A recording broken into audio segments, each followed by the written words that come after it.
how with such ease he slipped back into the rally car. Just going to get Ryan Champion just to talk a little bit about what he's seeing there with Sebastien Loeb.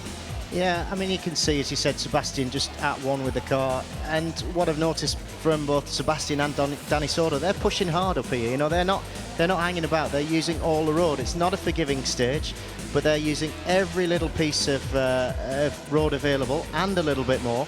And, you know, really moving the car about and making the very most of it. And at the end of the day, a 9-times world champion doesn't want to get beaten. So I'm sure that Sebastien Loeb's putting everything he can into this to make sure he doesn't get beaten by Dani Sordo in the Hyundai.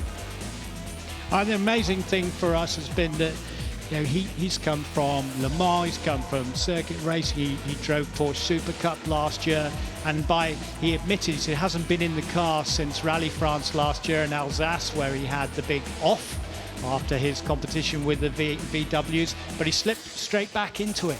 He's had his own team out at Le Mans, and we've argued, and I don't know whether you agree with us, that the finest all-round driver in the world, and Ryan's grinning away. He obviously disagrees. What do you reckon, Henry? Well, I couldn't possibly comment. I'll let him stew on it, Tony. I'll let him stew on it. I'm going to go find him later in the motorhome park and have a beer, and we'll probably indulge in one of our really sad rally quizzes like we tend to whenever we see each other.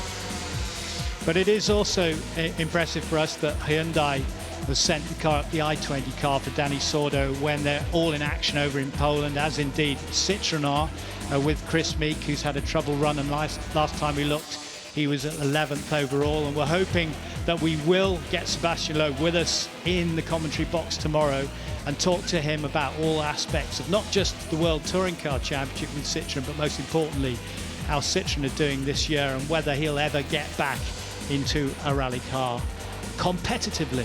Yeah, he was telling Jenny Gow earlier down in the paddock as he got ready to come up in the 208 T16 Pikes Peak car.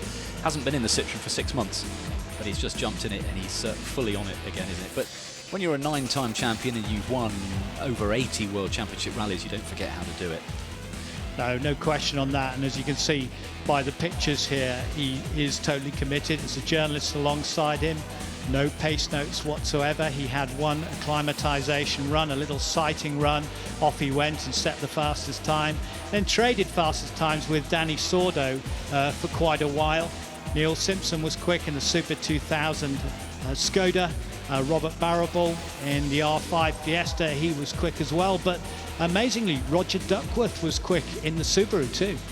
Yeah, we've had some great performances, but just going back to Loeb for a second, is that kind of slow motion where you see him place the car and in certain of those bends continues to keep the power on in the car in a sliding motion.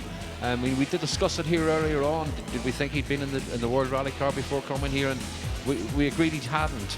But to slip into it, like you say, Henry, it's just it's a superb show, and for the fans who were here and on the stage to watch this, it's like putting on a pair of gloves. Yeah, and I think it showcases the advancement in technology, doesn't it? You've got all the bells and whistles on the Citroen, combined with the talent of Sebastien Loeb, how much quicker the car is in and out of the corners than some of the Group B stuff. And this was a moment where on one of his runs there's a few ruts and a few hollows there as you come through that last bend, and you have to be committed. But each time he was coming out really close to the bales there, which, as you all know, when they're staked into the ground, and if you hit any of those, you may as well hit guardrail or concrete because they are so hard. But you have to be committed, because it's quite narrow, it's very exacting. You do need a degree of precision, but the stage has been getting rougher and it is bouncing the cars around, some of them going from lock to lock, but no problem whatsoever for Sebastien Loeb. So any more plans for you to get out there and drive again, Tony? I know you've done quite a lot of rallying in your time, and seen you on Rally GB, the British World Championship qualifier. Are you going to be running again in November? Well, the last time I ran was November, and that was with Amy Williams, the gold medalist from the skeleton, who I have to say was superb, and we did win Group M, which was great. I have got plans for the second half of the season, but I had to scratch my entry for Ireland, for the circuit of Ireland being so busy. But watching all of this makes me even more determined that I'm going to sag off school, as they say, and I'm going to get back out there and into the forest as soon as I possibly can, and certainly leading to Wales Rally GB, Britain's round of the World Championship in November. It's back on a great footing. The crowds were back, night stages, fantastic spectator stages, big entry, including the national rally where you could see the fire-spitting cars, the 6R4s, the Subarus, and it's all going to happen in North Wales and at D-side and the Toyota engine plant where the service area will be. I know it's going to be another great rally.